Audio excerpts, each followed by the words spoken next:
part of a group where you're negatively affected by the actions of the other members? Or maybe you've been in a situation where you work really hard to try and better yourself, just to suffer the consequences of the decisions made by the simple majority. Such is the case in regards to the current affairs in both states of California and Oregon, where the voices of the quiet, country, more conservative people in one region are constantly drowned out by the fast-paced, liberal city dwellers of the other. While there are many financial, economical, legal, and governmental complexities involved with creating a new state, many people in one particular spot within these two states have come up with a proposition of a brand new state. I'm talking, of course, of the state of Jefferson. The state of Jefferson, rather the proposed state of Jefferson, is an idea that started in the 1940s. At this time, the road system was not able to transport lumber and gold from these remote areas, and it was very hard to get anything in or out. So the locals tried to get state funding, but kept getting denied by the state capitals of Salem and Sacramento. So the locals, who were probably following Thomas Jefferson's quote, the idea that a little rebellion now and then is a good thing, when they decided to take matters in their own hands. According to the website, the 51st state, Northern California, Southern California, Oregon, State of Maine, what they did was they effectively shut out all entrances into the mining and logging community of modern-day Wairika, California, and informally announced themselves as the state of Jefferson.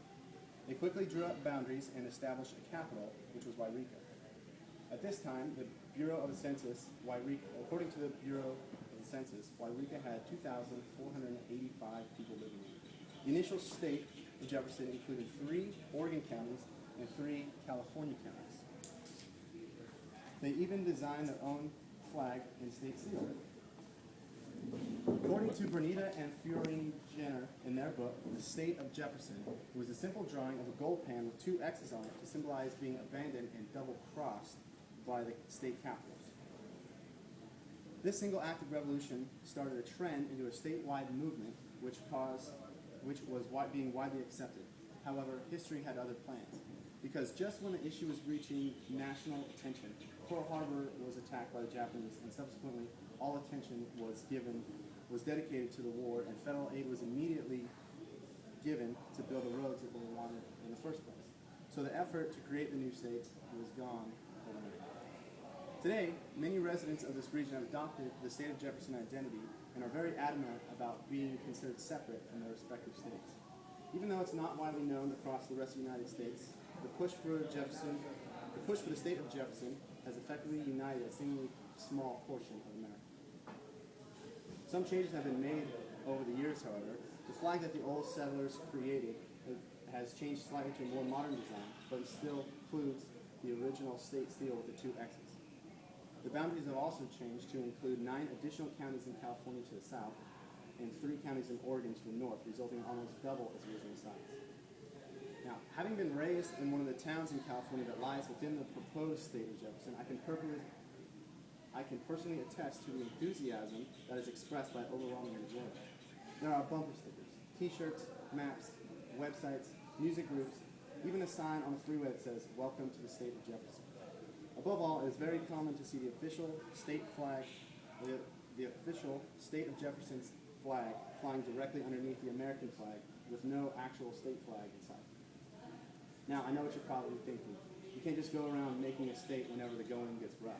And that's true to some extent. However, according to Article 4, Section 3 of the U.S. Constitution, in order to create a new state from 2 or more states or parts of state, consent from, in this case, both California and Oregon legislators, as well as Congress, is needed.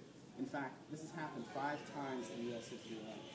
Vermont, Kentucky, Tennessee, Maine, and West Virginia were all created this way.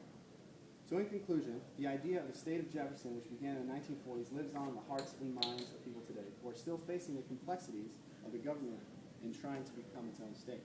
Again, you're probably thinking, cool story, why should I care? But think about this. What if everything from Boston to Atlanta was in the same state?